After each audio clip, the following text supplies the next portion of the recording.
Top 1. The Mothman history often leaves behind shadows that defy explanation, starting with a winged omen in West Virginia. In November 1966, in the small town of Point Pleasant, West Virginia, two young couples drove at night toward an industrial zone locals called the TNT area.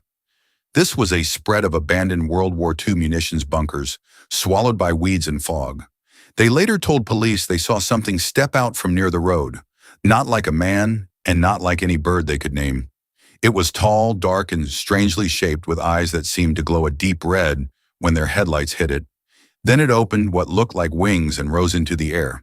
What happened next is where the story stops behaving like a simple misidentification.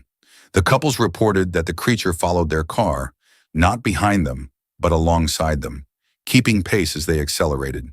They claimed it moved with a speed that did not make sense, clocking in near 100 mph as they fled back toward town. The next day, the rumor was already loose. Within weeks, the area around Point Pleasant produced a chain of additional reports from drivers, hunters, night watchmen, and ordinary residents who had no reason to invent the same details. A large winged figure, red eyes, a sense of being watched, a feeling that the air itself had turned wrong. Witness descriptions were imperfect, as all human descriptions are, but the repeating elements were hard to ignore. Many accounts placed the creature at roughly 6 to 7 feet tall when standing.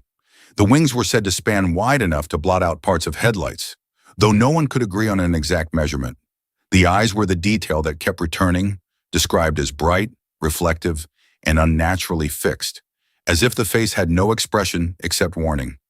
Some witnesses insisted it had no visible head, and that the glowing eyes sat high on the chest. Others thought the head was tucked low, like a bird at rest. A few reported a high-pitched sound like a squeal or metallic screech before the figure moved. As the sightings multiplied, so did the tension. People began traveling in pairs at night. Locals avoided the TNT area. Police received calls they could not file under any normal category. Newspapers picked up the story, and the name that would outlive the town itself appeared in print: the Mothman. Then the pattern sharpened into something colder. On December 15, 1967, the Silver Bridge collapsed during evening traffic, dropping vehicles into the Ohio River. 46 people died. The disaster had an engineering explanation involving a structural failure under load, but the timing fused the tragedy to the sightings in the public mind. For many residents, the creature became less like an animal and more like an omen that had been circling the town before the fall. After the collapse, the reports began to thin, not instantly, but noticeably, as if whatever had been drawing eyes at night no longer had a reason to remain. Investigators and skeptics proposed familiar answers. A large owl seen in poor light. Optical illusion amplified by fear, a cascade of rumor producing copycat sightings. Some pointed to the way red eyes shine can appear intense when light strikes an animal at the right angle. Others argued that the TNT area with its tunnels and open fields created perfect conditions for misperception. But none of those explanations fully accounts for the consistency of the fear, the speed claims, and the way the sightings clustered around one place in 1 year, like a storm that forms, circles, and then vanishes. If a community can be trained by rumor to see a monster, why did the details converge instead of drifting? And if there was nothing there, why did so many people report the same terrible certainty that they were not watching a bird, but being watched by something that understood they were watching back? Top 2. The Beast of Gévaudan. Long before modern media could spread hysteria, a rural province in France faced a predator that seemed to target more than just livestock. Long before photographs, before social media, before mass hysteria could spread at the speed of a signal, there was a rural province in southern France where something hunted in open daylight. Between 1764 and 1767 in the region of Gévaudan, reports began to circulate of a large predator attacking villagers. At first it was dismissed as wolves. Wolves were common. Wolves killed livestock. Wolves occasionally attacked the vulnerable. But this was different. The first confirmed victim was a young woman tending cattle. Survivors described a creature larger than any wolf they had seen, with a reddish coat streaked by dark markings, a long tail, and a broad chest. It did not behave like a normal predator. It did not simply drag prey into the forest. It targeted the throat and face. It seemed bold, deliberate. As the months passed, the number of victims grew. Shepherds, children, women working in fields. Reports claimed the creature sometimes ignored livestock entirely and went straight for humans. Panic spread across the countryside. Armed patrols formed. Peasants refused to travel alone. Church sermons spoke of punishment and prophecy. And still the descriptions repeated: tall at the shoulder, unnaturally elongated snout. Eyes described as fierce and fixed. Some claimed its fur was coarse and bristled along the spine.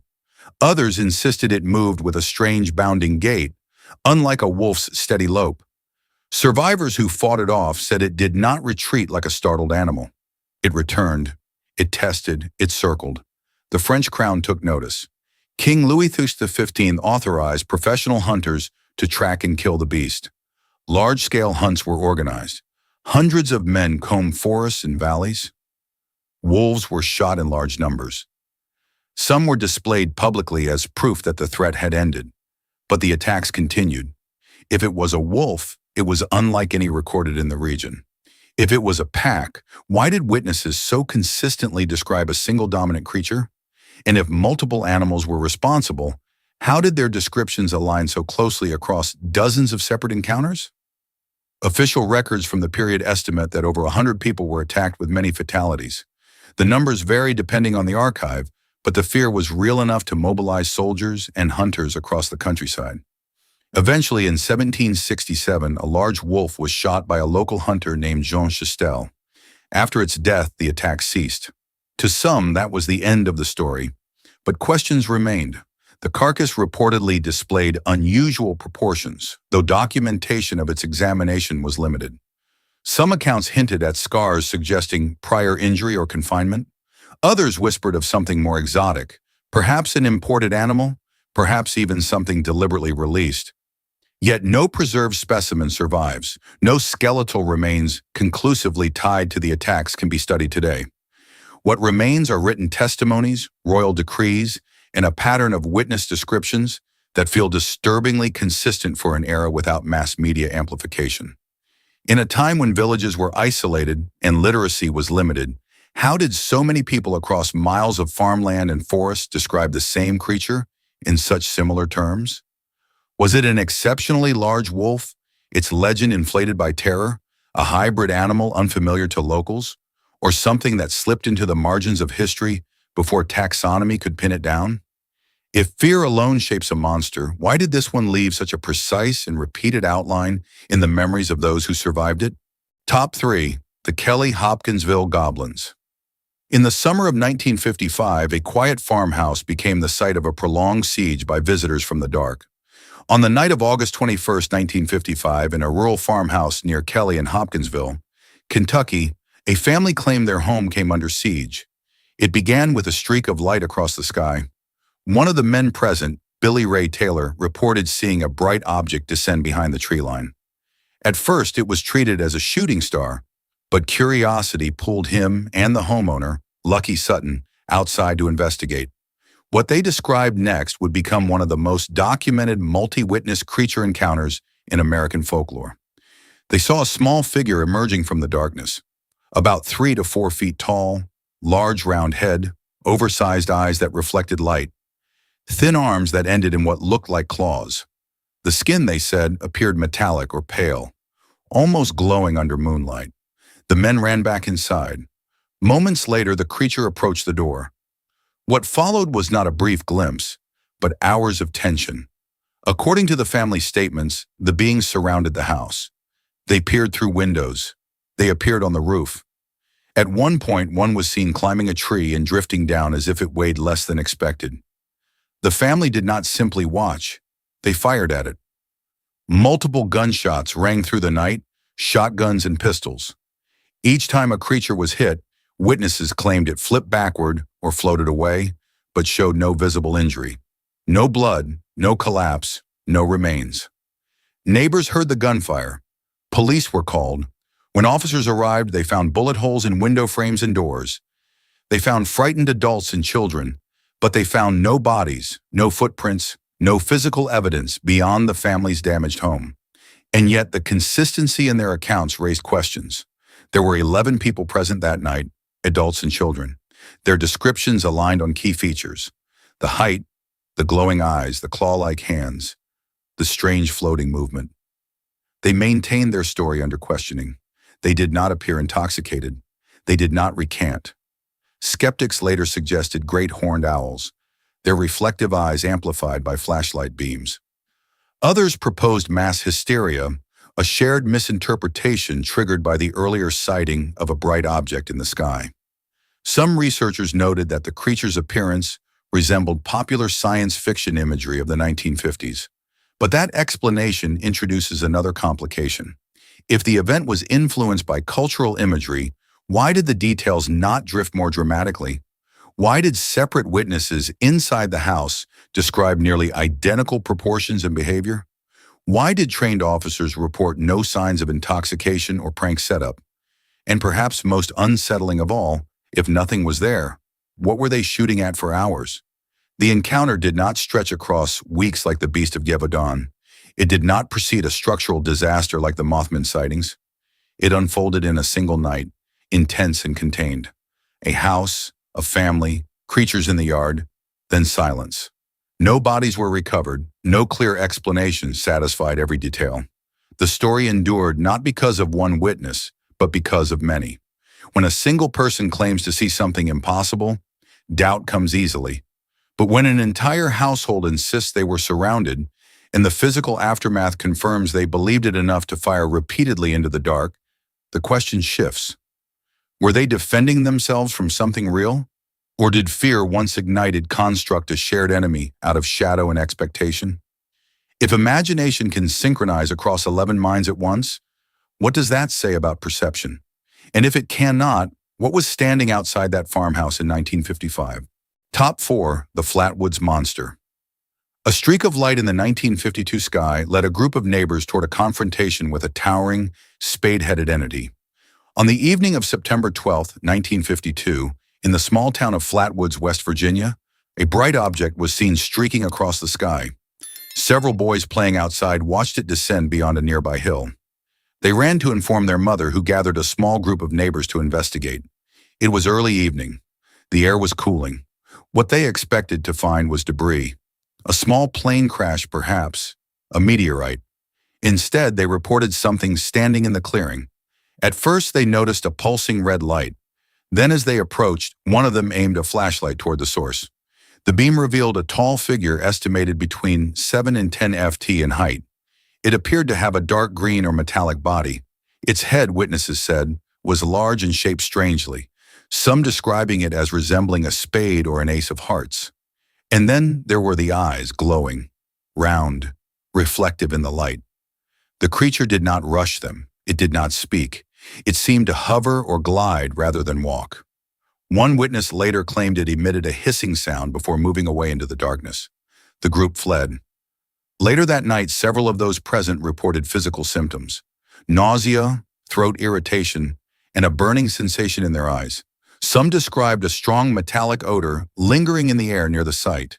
News spread quickly. By the next day, reporters arrived. The story entered headlines. A sketch was created based on the group's shared description. The illustration showed a towering figure with a dramatic hood-like headpiece and clawed hands floating above the ground. Skeptics moved in almost immediately. Astronomers suggested the bright object in the sky was a meteor. Investigators noted that a barn owl perched in the trees could appear larger and more alien under flashlight glare.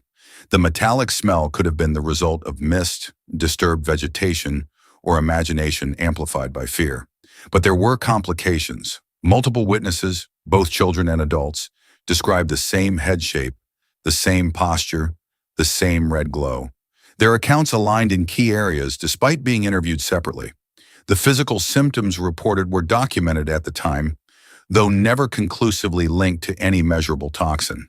And there was the question of scale. If it had been an owl, why did witnesses consistently describe a figure far taller than any bird?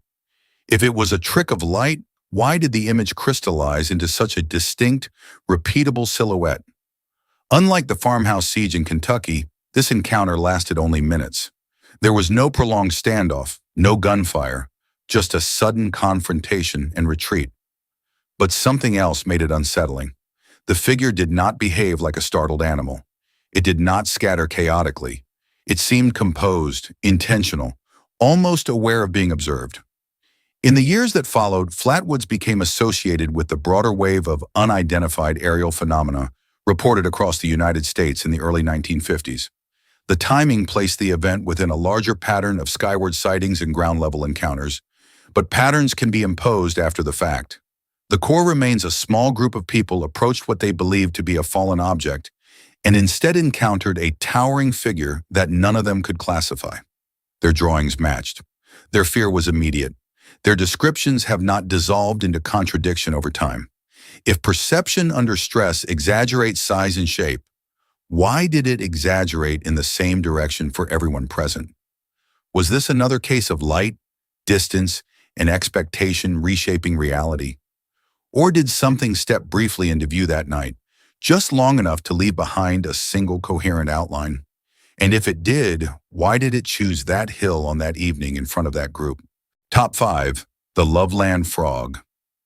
When law enforcement officers become the primary witnesses, the line between myth and reality begins to blur.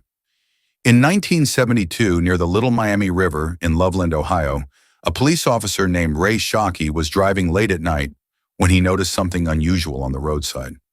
At first glance, it appeared to be an animal crouched near the pavement.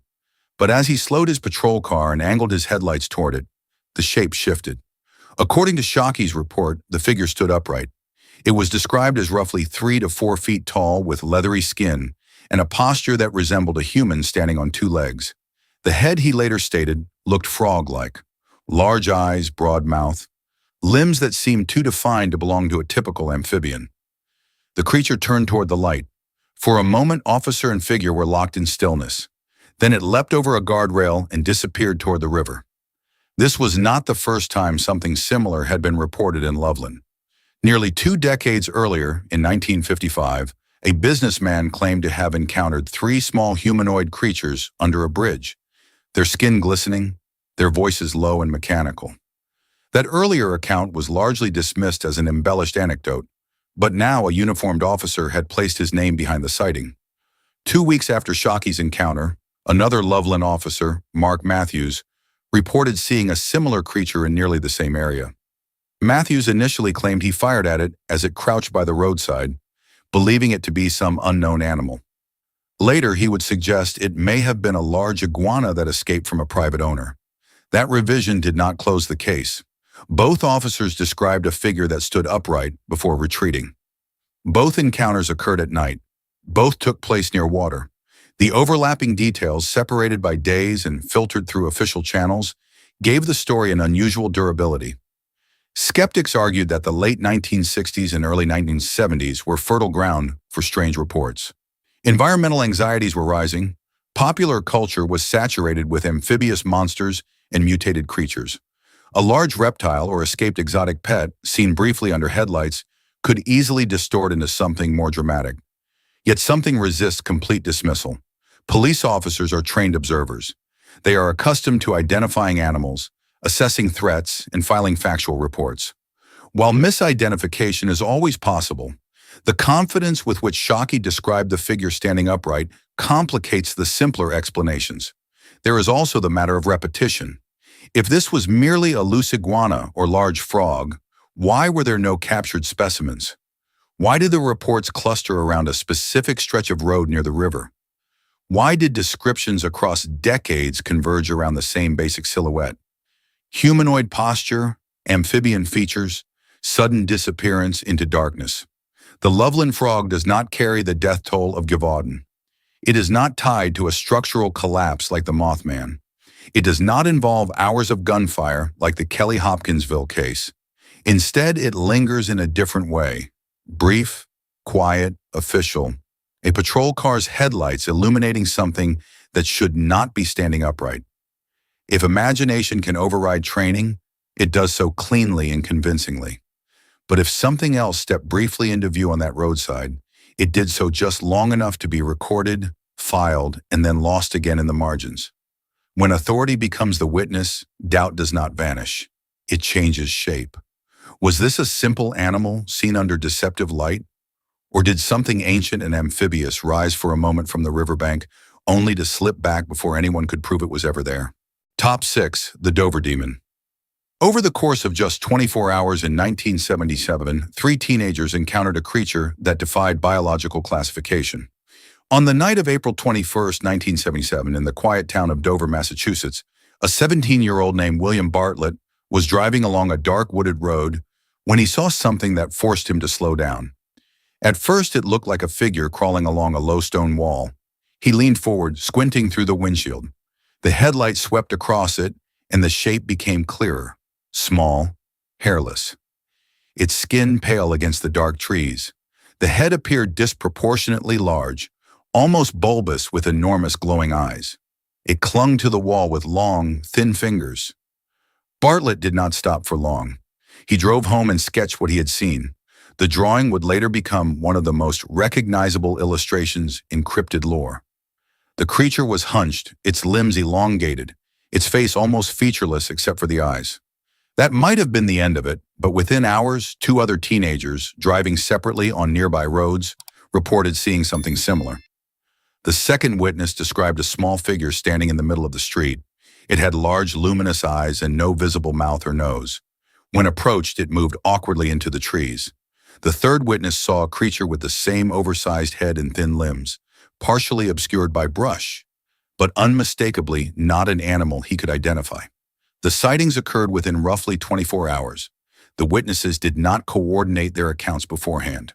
Their descriptions taken independently aligned in the most important details: the size, the hairless skin, the massive eyes, the unnatural proportions. No physical evidence was recovered, no footprints, no hair, no sound recordings, only sketches and testimony. Skeptics suggested a young moose or calf seen in partial light. Others proposed a prank, a costume individual taking advantage of dark rural roads. Some pointed to the way headlights can distort perception, exaggerating size and altering proportions. But those explanations face the same friction seen in other cases. If it was a prank, why were there no additional reports in the days that followed? Why did no one claim responsibility? Why did 3 separate drivers describe nearly identical anatomical features? If it was a known animal, why did none of the witnesses recognize it as such, despite growing up in a region familiar with wildlife? And perhaps more intriguing, why did the creature seem to avoid direct confrontation? It did not chase, it did not attack. It appeared briefly, then withdrew into the trees. The Dover Demon, as it came to be called, lacks the violence of Jebediah and the spectacle of aerial lights seen in flatwoods. It exists almost entirely as a silhouette in headlights, but there is something uniquely unsettling about multiple independent witnesses describing the same improbable proportions. A head too large for its body, eyes too large for its face, limbs too thin to support it. If mass suggestion spreads through conversation, how did these descriptions converge before the story was public? And if they were all mistaken, why did their mistakes align so precisely? The road where Bartlett first saw it still exists. Cars still pass along that stretch of darkness each night. Nothing unusual is routinely reported there now, which raises the question, if something small and intelligent briefly crossed those roads in 1977, did it leave, or did it simply learn to avoid headlights altogether? Top 7. The Enfield Horror. In a small Illinois town, a 3-legged entity with a high-pitched scream left a community in a state of armed vigilance. On the night of April 25, 1973, in Enfield, Illinois, a young boy told his parents that something had scratched at his bedroom window. At first, they dismissed it. Animals roamed the rural edges of town: raccoons, stray dogs, owls. But minutes later, the father, Henry McDaniel, heard it himself. A strange sound outside the house. Not a growl, not quite a hiss. He later described it as something between a scream and a high-pitched whistle. He stepped outside with a flashlight. What he claimed to see standing near his home did not match any animal he could identify. The creature was described as roughly 4 to 5 ft tall, grayish in color with a compact body and 3 legs. Its eyes glowed pink in the beam of the light. McDaniel said it stood momentarily before bounding away with incredible speed, covering distance in leaps of up to 75 ft at a time. The description reached local authorities quickly. Deputies arrived and conducted a search. Footprints were reportedly found near the house, but they were unusual. Some reports described them as resembling dog tracks, yet not consistent with a normal canine gait. The following nights brought more accounts. Other residents reported hearing the same high-pitched noise. A few claimed to have seen a similar shape moving at the edge of fields. Fear began to spread across the small community. People armed themselves. Children were kept indoors after dark. Local newspapers covered the story. A composite description circulated. The creature gained a name, the Enfield Horror. Skeptics pointed to escaped kangaroos, noting that a zoo in the region might have had exotic animals. Others suggested large dogs seen under poor lighting conditions. A three-legged leap, they argued, could be misinterpreted movement in the dark. But there were problems with those explanations. No kangaroo was ever officially reported missing. No captured animal matched the description, and witnesses insisted the body proportions did not align with any known species they had encountered. Henry McDaniel maintained his account publicly. He did not retract it. He did not soften the details. He insisted what he saw was not a prank, not a dog, not a known animal. There were also the sounds. Multiple residents described a distinct repeating cry in the nights that followed. It was not a bark, not a howl, not a screech typical of local wildlife. Recordings were not made, only descriptions survived.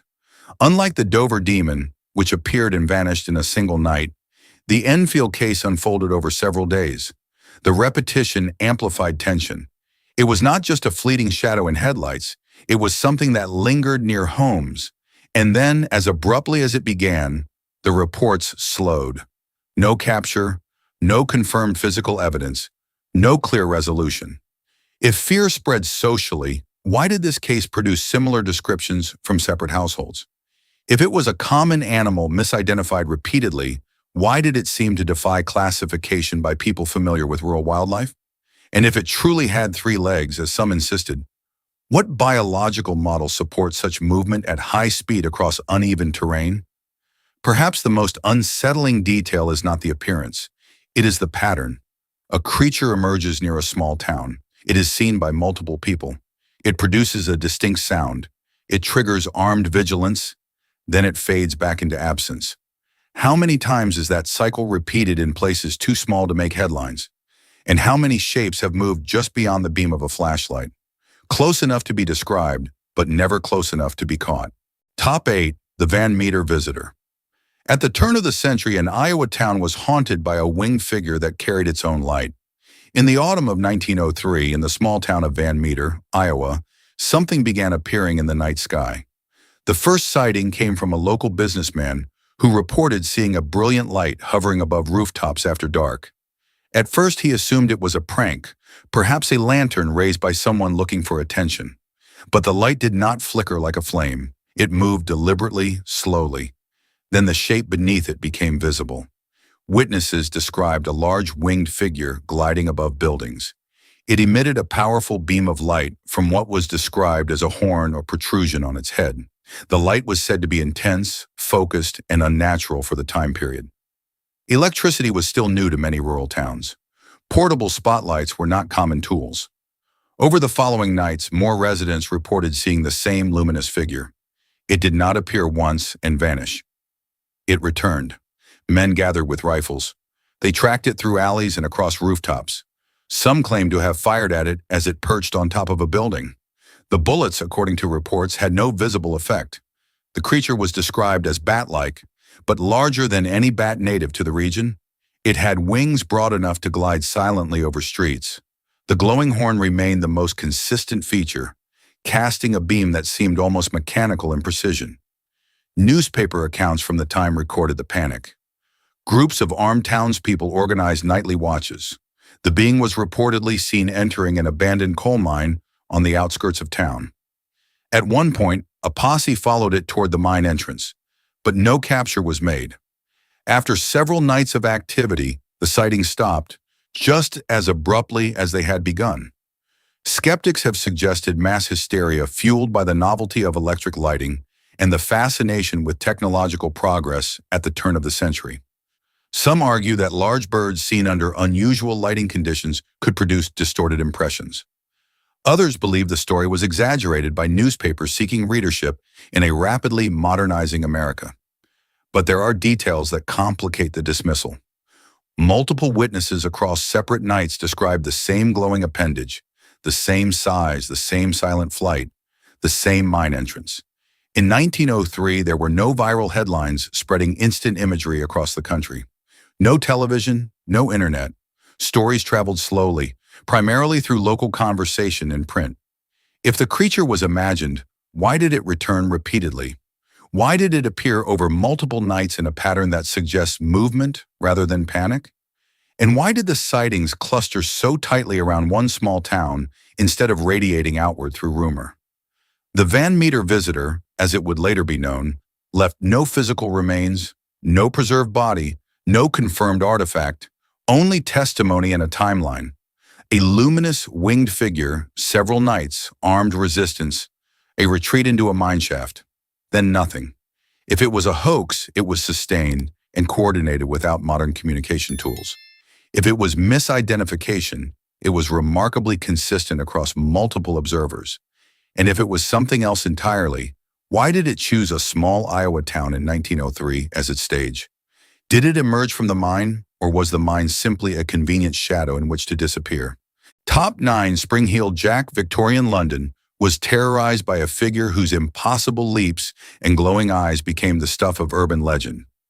Long before modern cryptid culture, before UFO waves and televised investigations, there was a figure that haunted the streets of Victorian England.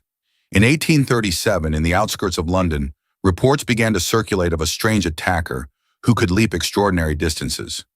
Young women claimed a tall figure had emerged from the darkness, its eyes glowing like red coals. Some described a tight-fitting suit that shimmered in moonlight. Others spoke of clawed hands and a face that looked almost demonic.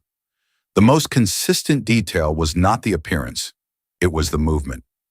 Witnesses insisted the figure could vault over walls, clear rooftops, and escape across entire streets in a single bound. He did not run. He did not sprint. He launched himself vertically, landing with impossible precision before disappearing again into darkness. Newspapers soon gave him a name, Spring-Heeled Jack. Unlike many other cases in this list, the sightings were not limited to one town or one night. Reports spread across London and later appeared in other English cities. Over the years, dozens claimed encounters.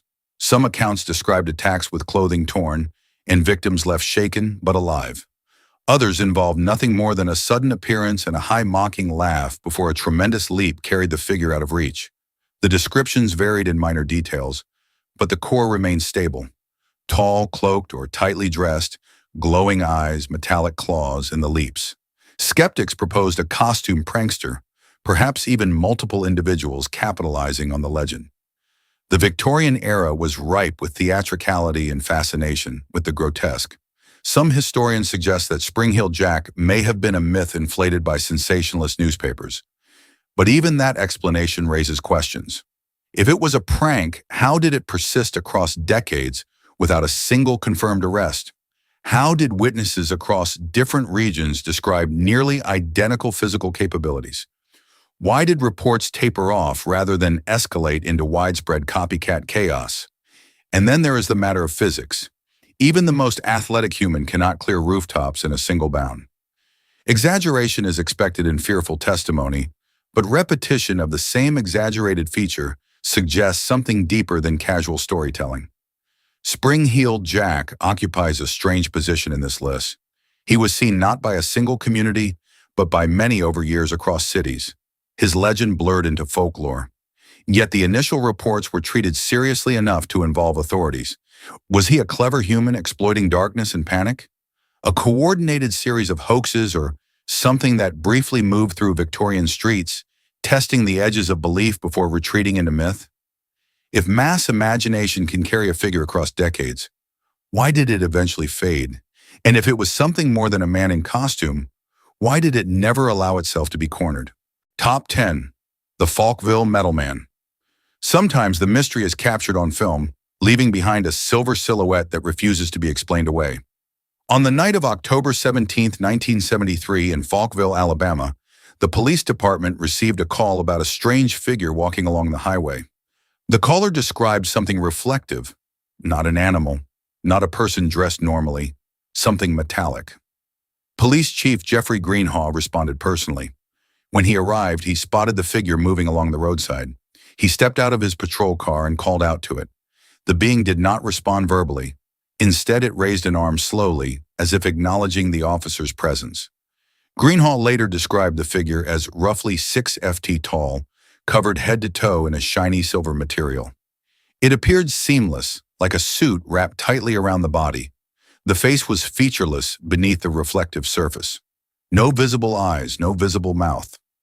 Unlike many other cases on this list, Greenhaw did something different. He took photographs. Using a Polaroid camera, he captured several images of the figure standing under the night sky. In the photos, a humanoid silhouette can be seen, reflective and smooth, illuminated by flash. The proportions appear human. The surface appears metallic. After taking the photos, Greenhaw attempted to approach closer. The figure suddenly turned and ran. According to the officer's report, it moved with unnatural speed, covering distance quickly before disappearing into darkness. Greenhaw pursued it in his patrol car, but eventually lost sight of it. The photographs were developed. The story reached newspapers. Investigators examined the images. Some suggested a person in a reflective suit, possibly attempting a prank. Others pointed to the possibility of an industrial worker wearing protective gear, but no one came forward to claim responsibility. No costume was recovered. No footprints conclusively linked to a known source were documented, and Greenhaw maintained his account consistently. The aftermath was not kind to him. The attention brought ridicule. Professional consequences followed, yet he did not retract his story. The Falkville Metal Man differs from earlier cases in one crucial way. There is photographic evidence, blurry, limited, open to interpretation, but tangible. And yet, even with images, certainty remains out of reach. If it was a prankster, why risk confrontation with an armed officer? Why vanish without claiming notoriety? If it was protective gear, why run at such speed into darkness rather than identify oneself? And if the photographs truly capture something unknown, why does the figure appear so deliberately humanoid? Unlike the Mothman, this entity did not seem winged. Unlike Gavaldon, it did not attack. Unlike the Dover demon, it did not hide in trees. It stood openly on a highway, observed, photographed, pursued, then gone. This case closes the pattern in an unsettling way. Across centuries and continents, witnesses describe beings that appear briefly, behave strangely, and retreat before capture. Sometimes there are dozens of observers, sometimes there are official reports, sometimes even photographs, but never confirmation strong enough to end the debate. If something truly exists just beyond the edge of classification, would it not appear exactly like this? Clear enough to be described, unclear enough to deny? And if it has been stepping into view for generations, how many more times has it stood under streetlights, waiting to see who notices first? Across centuries, across continents, across cultures, separated by language, technology, and belief systems, the pattern repeats. A shape appears in the dark. It is seen by more than one person, sometimes by dozens, occasionally by trained officers. It is described in detail. The descriptions align in ways that feel too precise to dismiss casually. Height, eyes, movement, behavior. The outline remains stable even when the setting changes. Then it vanishes. No body, no specimen, no definitive capture. The Mothman circled before a bridge collapsed. The beast of Gavaldon hunted through farmland. Small figures surrounded a Kentucky farmhouse. A metallic humanoid stood under an Alabama streetlight. Victorian witnesses swore something vaulted rooftops with impossible force. Each case has a rational explanation available. Misidentification, exaggeration, cultural influence, fear-shaping memory. And yet none of those explanations fully seals every crack. If these were isolated incidents, dismissal would be easy. But repetition complicates certainty. When hundreds of people separated by decades in geography describe beings that move just beyond the boundary of capture, the question becomes harder to ignore. Are we witnessing the mechanics of collective perception under stress, a human tendency to project form into shadow? Or are these encounters fragments of something that does not remain long enough to be measured, but long enough to be remembered? If something wanted to exist at the edge of belief, never fully proven and never fully erased, would it not appear exactly like this? Clear enough to be seen. If these accounts of the unexplained have changed the way you look at the shadows in the night, please subscribe and like the channel. We are digging into the histories that time tried to forget. Help us grow the future of this community. The next mystery will be uncovered very soon.